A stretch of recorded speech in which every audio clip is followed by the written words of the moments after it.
আমাকে কেউ বাঁচাও, আমি স্কুলে যাব না, যাবো না, আমি স্কুলে যাবো না, আমাকে ছেড়ে দাও মা, আমাকে ছেড়ে দাও, আমি আর স্কুলে যাবো না। হ্যাঁ, হোয়াটসঅ্যাপ বাড়ি, কি অবস্থা সবার? গরমের ছুটি কথাটা শুনতেই কতটা ভালো লাগে। যেদিন ছুটি দেয় সেদিন তো মনের ভিতর লাড্ডু ফোটে। লাড্ডু ফোটে মানে কি, লাড্ডু বাস্ট হয়। তখন এরকম মনে হয় যে আহা কি আনন্দ, আকাশে বাতাসে ছুটির কথা শুনে সবাই যখন আনন্দে মাতোয়ারা, তো ঠিক তখনই তোমার একটা বন্ধু তোমার কাছে জড়িয়ে ধরে বলবে, তোর ভাই কতদিন দেখতে পাবো না। তুমিও তখনই বলবে তাকে, তেরি মা কা, জীবনে যেন তোর মুখ দেখতে না, হাট। সমস্ত শোর মতো বন্ধুদের বিদায় দিয়ে তুমি যখন আরামসে বাড়ি এসে হাত মুখ ধুয়ে ফ্রেশ হয়ে সবে শোবে, ঠিক তখনই তুমি শুনতে পাবে গরমের ছুটি শেষ। কেন ভাই হয় হয় আমি বুঝতে পারি না কেন এত তাড়াতাড়ি গরমের ছুটি শেষ হয়। কি হয় 2x স্পিডে আমি একটা 10 মিনিটে ইউটিউব ভিডিও চালালেও সেটাও অত তাড়াতাড়ি শেষ হয় না যতটা তাড়াতাড়ি গরমের ছুটি শেষ হয়ে যায়। বাড়ির ক্যালেন্ডারে তুমি দাগ দিয়ে রাখবে, হ্যাঁ 30 দিন বাকি ছুটি, এখনো 30 দিন বাকি। ঠিক তার কদিন পরে তুমি দেখবে 30 মিনিট পরে স্কুলে যেতে হবে। কিভাবে যে 4x স্পিডে ছুটিটা চলে যায় সেটাও বুঝতে পারি না।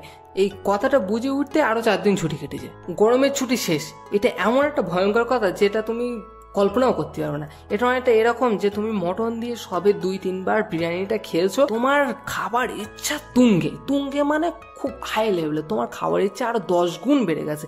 ঠিক তখনই তোমার গালে একটা হারামি ইলাইচি পড়বে। আর ইলাইচিটা এমন যেটা তোমার খেতেই হবে। সবার সামনে তুমি বসে রয়েছো, তুমি অক করে সব ফেলতে পারবে না, তোমার বাধ্য হয়ে ইলাইচিটা গিলে ফেলতেই হবে। গরমের ছুটি শেষ এই কথাটা এরকম, মন না যে ছুটি শেষ না হোক এইটা চাওয়া, কিন্তু ছুটি শেষ হবেই 4x স্পিডে। কেন ভাই গরমের ছুটি 30 দিন কিভাবে এত তাড়াতাড়ি চলে যায় বুঝতে পারি না। এদিকে আমাদের ফিজিক্স টিচারের 30 মিনিট ক্লাস, আর কোনো একটা গেম ডাউনলোডে চাপলে সেটা 90% থেকে 100% হতে যতটা সময় লাগে তার চেয়ে বেশি সময়ের মধ্যে একটা ইলেকশন হয়ে যাবে, কিন্তু সেই 30 মিনিটের ক্লাস শেষ হবে না বা সেই 100% গেম ডাউনলোড শেষ হবে না। অথচ 30 দিন ছুটি কিভাবে তাড়াতাড়ি শেষ হয়ে যাবে বোঝাই যাবে না।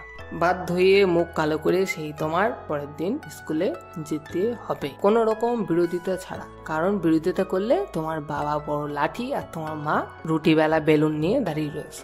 হে hope you enjoy the video and কেমন লাগলো সেটা অবশ্যই কমেন্ট করে জানিও। যারা এখনো সাবস্ক্রাইব করো না তাদের উদ্দেশ্যে বলছি যে ওই যে নিচে লালওয়ালা রেড ফ্ল্যাগটা রয়েছে ওটা তোমার এক্স মনে করে দাবিয়ে দেবে নাকি চেপে দেবে সেটা তোমার ব্যাপার, বাট ক্লিক করে দাও। পরের কোন টপিকের উপর ভিডিও দেখবে সেটাও আমাকে জানিও। চলো আমি এখন ভাই আমার ছোট ভাইকে এখন স্কুলে দিয়ে আসতে হবে, টাটা। এই হারামি কোথায় তুই? স্কুলে যেতে হবে, গরমের ছুটি শেষ, চল।